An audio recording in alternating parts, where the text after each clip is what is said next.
An ocean liner is a totally enclosed system. It has medical, hospitals, emergency rooms, but it has no kitchens in the bedrooms. There's a dining area. And it's inefficient to put a kitchen in every bedroom on the ocean liner. Do you understand that? So they have areas set aside for that. They have a nurse or several nurses on the ocean liner. Well, what does a nurse do? A nurse can bandage, she can close in surgery, but there's no reason why the future will not have an automated system for doing that. They can invite a doctor from any area of the globe on the board that boat. They can invite him as a virtual image or as a symbol manipulator, and that doctor can study the condition without being there. So you have a totally different system. That's why I use the term total enclosure systems. Each building generates its own electricity. It provides for all human needs and even grows food in the building or prepares food.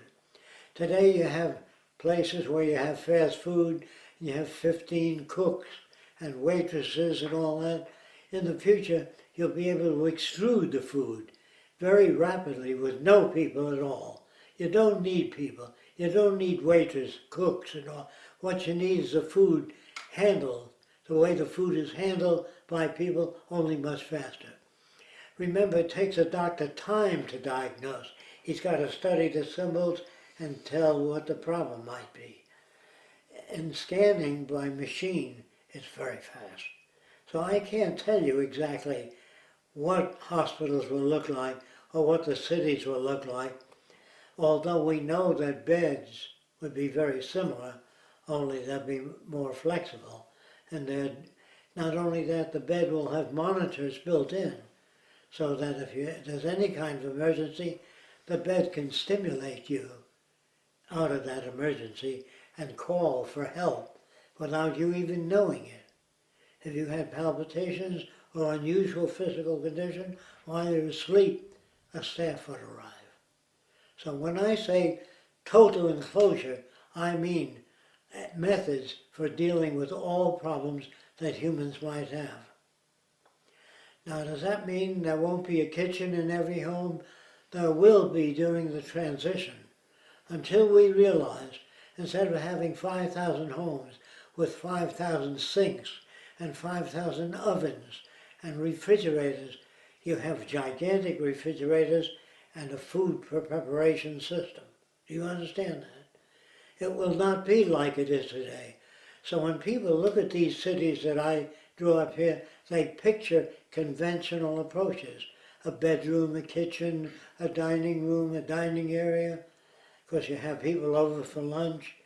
The same value systems we have today. So I would say that this is where the future is going. And the future design would depend on how far into the future and how far technology has gone. When they can read symbols and make diagnosis, when a machine can do drafting, instead of thousands of draftsmen, a machine can do drafting much faster than man, can scan those lines in. If you put in the specifications of what you want, if you want a hospital to house 1,000 people with the most economical structures, which have built-in heating and cooling systems, all that can be stored in information systems. And the building can probably be forthcoming in minutes and rather hours that it takes draftsmen to do it. And the amount of draftsmen and the amount of space allotted for things will not be the same. If you took an industrial area with movable walls, and if some manufacturing process needed, say, the production of 100 air cars a day, that space can be assembled. The walls can move to accommodate the production methods. If the production methods are faster, 2 years from now, the walls come together, the factory is smaller, and the production rate is higher. So whatever you have today, ovens, kitchens, all those things will be smaller in the future, produce things much faster and not occupy the same space. So when you say, how much space do you need for hospitals? It depends. If people eat nutritious food, do exercise, you don't have many hospitals. So I can't tell you exactly what the hospital space will be or how technical they will be. I can only say this: the future will occupy much less space for the same turnout. And that's the message. Now, if you try to design a city with 100 drafting tables in it, or 100 or 30 machines, that is with today's thinking. And the building will get, the zone that creates that will be smaller and have less people. Now, instead of having generalists, where the doctor is a generalist and he knows everything from neurology to other physical problems, it's much easier to have computers with that information. Not only do they scan you and record in symbolic logic what the condition is, it is then read. Instead of doctors, it's read by machines very rapidly. And then the appropriate action can be taken by machine, if it's surgery or whatever else is required. So to sit down and design a surgical system based on today's values and today's methodology would be inappropriate for the future. So a city of that size will do 10 times the work that a city today of the same size does. That's why I can't give you an exact description of what hospitals will be like, only an overview in general. A ship is a total enclosure system. A passenger liner that has 1,000 passengers has hospital equipment, cooking, dining areas, sleeping areas, air conditioned, children's room, and nurses take care of children. It has everything that 1,000 passengers may need. Do you understand that? A ship is almost a total enclosure system. It doesn't generate its own energy. It uses machines, diesel engines, to generate electricity, to operate the generators. But in the future, the surface of the ship will supply the energy needed. The wave power and surrounding areas will supply that ship with the energy it needs rather than require input.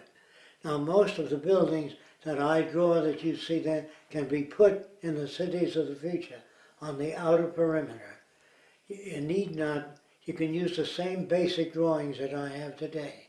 But trying to fill in the buildings as to what's in them, I'd rather not divulge that specific information. Now, I can go into specifics, but they would only serve temporarily.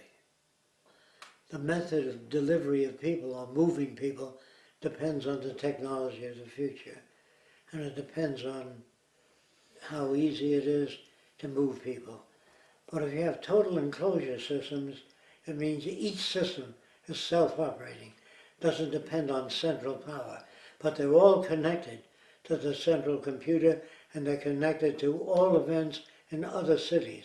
If the city system mechanisms fail, other mechanisms take over and notify the appropriate people or the appropriate machines to carry out a given task. Now, they took all kinds of cardiograms of me today, and then it goes to a cardiologist, and the blood test is divided into different systems where people with microscopes analyze the blood. Whatever they see, they draw conclusions.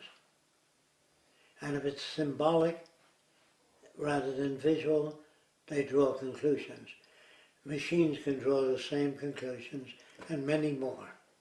They've had experiments where they've given the same blood to many different labs and they draw different conclusions. I know, because their equipment varies in sensitivity sometimes. And then the time period and the temperature and other variables which are not controlled. And also the profit motive affects how late their equipment is, how modern. And people are more concerned with how many customers or how many clients they've had. The future concerns is optimizing human performance, which is very different, or equipment performance, making it the optimal. And all information is available, there are no patents. So you can use the latest information in designing your machinery. And you can correspond with people that know more about it than you do, or you can correspond with machines that know more about it than you do. I can't say, depends on when it's built.